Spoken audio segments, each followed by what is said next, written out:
शिव पार्वती के विवाह का प्रारंभ। हिमालय द्वारा शिव के गोत्र के विषय में प्रश्न होने पर नारद जी के द्वारा उत्तर के रूप में शिव महात्म्य प्रतिपादित करना, हर्ष युक्त हिमालय द्वारा कन्यादान कर विविध उपहार प्रदान करना।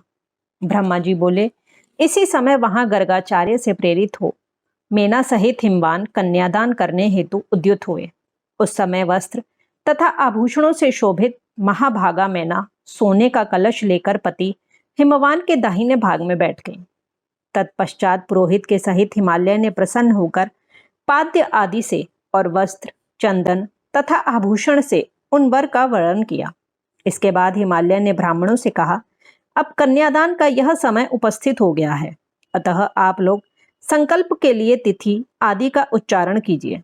उनके यह कहने पर काल के ज्ञाता श्रेष्ठ ब्राह्मण निश्चिंत होकर प्रेम पूर्वक तिथि आदि का उच्चारण करने लगे। तब सृष्टिकर्ता परमेश्वर शंभु के द्वारा हृदय से प्रेरित हुए हिमालय ने हंसते हुए प्रसन्नता के साथ शिवजी से कहा, हे शंभो, अब आप अपने गोत्र, प्रवर, कुल, नाम, वेद तथा शाखा को कहिए, विलंब मत कीजिए। ब्रह्मा जी बोले, उन हिमालय की यह बात सुनकर भगवान शंकर प्रसन्न होते हुए भी उदास हो गए और शोक के योग्य न होते हुए भी शोकयुक्त हो गए। उस समय श्रेष्ठ देवताओं, मुनियों, गंधर्वों, यक्षों तथा सिद्धों ने जब शंकर को निरुत्तर मुख देखा, तब हे नारद, आपने सुंदर हास्य किया। हे नारद, उस समय ब्रह्मवेत्ता तथा शिवजी में आसक्त चित्त वाले आपने शिवजी के द्वारा मन से प्रेरित होकर वीणा बजाई।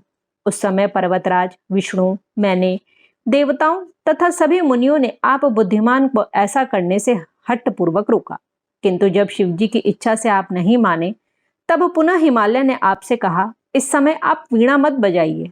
हे बुद्धिमान, हे देवर्षि, जब उन्होंने हठपूर्वक आपको मना किया, तब आप महेश्वर का स्मरण करके हिमालय से कहने लगे, हे पर्वतराज, आप मूर्ता से युक्त हैं, अतः कुछ भी नहीं जानते।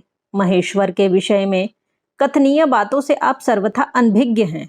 आपने इस समय जो इन साक्षात महेश्वर से गोत्र बताने के लिए कहा है, वह वचन अत्यंत हास्यप्रद है। हे पर्वत, ब्रह्मा, विष्णु आदि भी इनका गोत्र, कुल, नाम नहीं जानते, दूसरों की क्या बात कही जाए। हे शैल, जिनके एक दिन में करोड़ों ब्रह्मा लय को प्राप्त हो जाते हैं, उन शंकर का दर्शन आपने आज काली के तप के प्रभाव से ही किया है। ये प्रकृति से परे परब्रह्म, अरूप, निर्गुण, निराकार, निर्विकार, मायाधीश तथा परात्पर हैं। ये स्वतंत्र, भक्तवत्सल और गोत्र, कुल तथा नाम से सर्वथा रहित हैं। ये अपनी इच्छा से ही सगुण, सुंदर शरीर वाले तथा अनेक नाम वाले हो जाते हैं। ये गोत्रहीन होते हुए भी श्रेष्ठ गोत्र वाले हैं, कुलहीन होते हुए भी उत्तम कुल वाले हैं, और आज पार्वती के तप से आपके जा माता हुए हैं, इसमें संदेह नहीं। उन लीला विहारी ने चराचर सहित जगत को मोहित कर रखा है। हे गिरि सत्तम, कोई महान ज्ञानी भी इन्हें नहीं जानता। ब्रह्मा जी भी लिंग की आकृति वाले महेश के मस्तक को नहीं देख सके। विष्णु भी पाताल तक जाकर इन्हें शीघ्र नहीं प्राप्त कर पाए और आश्चर्यचकित हो गए। हे गिरिश्रेष्ठ, अधिक कहने से क्या लाभ। शिवजी की माया बड़ी दुस्तर है। त्रैलोक्य और विष्णु, ब्रह्मा आदि भी उसी माया के अधीन हैं। इसलिए हे पार्वती तात, प्रयत्न पूर्वक भली भांति विचार करके आप वर के गोत्र, कुल एवं इस प्रकार के वर्ग के संबंध में थोड़ा भी संदेह मत कीजिए। ब्रह्मा जी बोले, हे मुने, ऐसा कहकर ज्ञानी तथा शिव की इच्छा से कार्य करने वाले आप पर्वतराज को अपनी वाणी से हर्षित करते हुए पुनः उनसे कहने लगे, हे तात, हे महाशैल, हे शिवाजनक, आप मेरी बात सुनिए तथा उसे सुनकर शंकर जी को अपनी कन्या प्रदान कीजिए। अपनी लीला से अनेक रूप धारण करने वाले सगुण महेश का गोत्र तथा कुल केवल नाद ही जानिए। शिव नादमय है और नाद भी शिवमय है, यही सत्य है। शिव तथा नाद, इन दोनों में भेद नहीं है। सृष्टि के आरंभ में लीला से सगुण रूप धारण करने वाले शिव के द्वारा सर्वप्रथम नाद की उत्पत्ति होने के कारण वह सर्वश्रेष्ठ है। इसलिए हे हिमालय, अपने मन में सर्वेश्वर शिव से प्रेरित होकर मैंने आज वीणा बजाई है। ब्रह्मा जी बोले, हे मुने, गिरीश्वर हिमालय आपका यह वचन सुनकर संतुष्ट हो गए और उनके मन का विस्मय जाता रहा। तब विष्णु आदि वे देवता एवं मुनि विस्मय रहित हो साधु साधु ऐसा कहने लगे।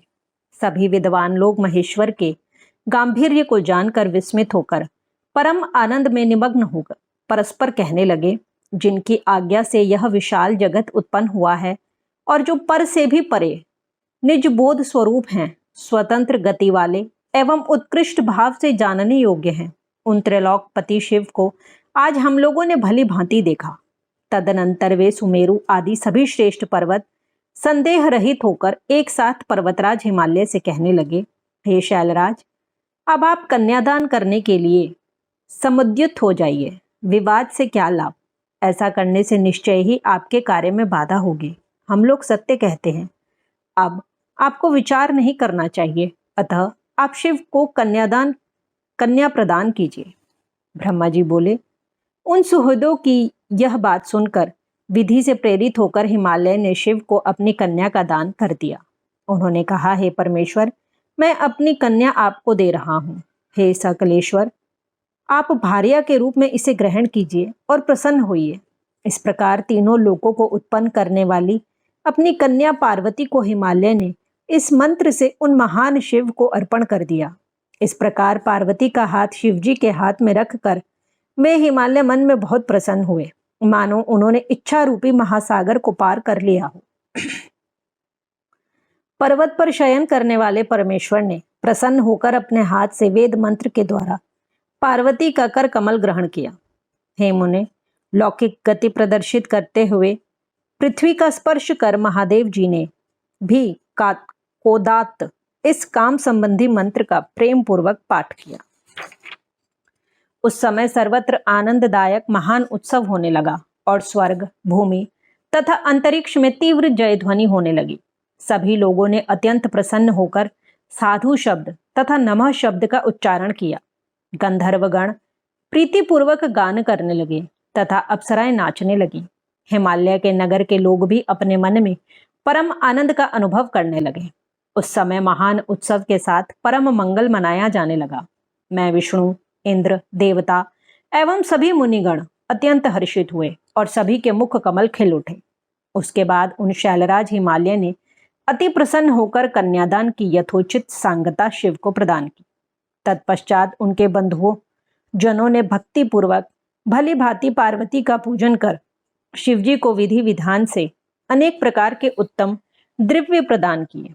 हे मुनीश्वर, हिमालय ने भी प्रसन्नचित होकर पार्वती तथा शिव की प्रसन्नता के लिए अनेक प्रकार के द्रव्य दिए। उन्होंने उपहार स्वरूप नाना प्रकार के रत्न एवं उत्तम रत्नों से जड़े हुए विविध पात्र प्रदान किए।